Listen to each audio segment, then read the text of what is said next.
Goeiedag geliefdes. Ek gaan hierdie week 'n kort reeks met ons doen oor die wapenrusting van God. As ek nou vir julle sou sê, trek al jou klere uit, dan gaan jy sê, maar hierdie pastoor het nou lekker mal geword. Wat gaan nou in sy kop aan? Maar baie van ons loop geestelik kaal rond.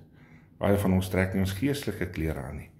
En een van hierdie klere wat ons in die Bybel kry, wat ons moet aantrek, vind ons in Efesiërs 6 vanaf vers 10, wat hy vir ons sê, eintlik my broeders, word kragtig in die Here, en in die krag van sy sterkte, trek dan die volle wapenrusting van God aan, sodat jy staande kan bly teen die liste van die duiwel. Die Here wil hê dat ons met die wapenrusting aantrek om staandig te kan bly. Hy sê dat hierdie wapenrusting is die krag van sy krag en sterkte. Ons weet dat Jesus Christus is die eintlike een wat ons onsself moet mee beklee. Die Heilige Gees is die krag van God, en die krag wat Jesus die wonderwerke doen, leer ons in sy woord. Hy sê ook in Handelinge 1 vers 8, en julle sal krag ontvang wanneer die Heilige Gees oor julle kom. En in sy sterkte, die sterkte van Jesus, is natuurlik die boodskap wat hy vir ons gebring het, die verlossingswerk wat hy vir ons aan die kruis gedoen het.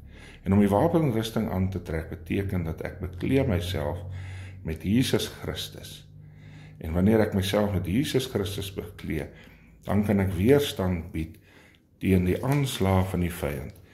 Hy sê vir ons in Romeine 8 vers 37, maar in al hierdie dinge is ons meer as oorwinnaars deur hom wat ons lief gehad het. Ons weet dat ons oorwinning lê in Jesus Christus. Hy is die een wat vir ons die oorwinning behaal. Filippense 4 vers 13, ek is tot alles in staat deur Christus wat my die krag gee. Kom ons trek die volle wapenrusting van God aan.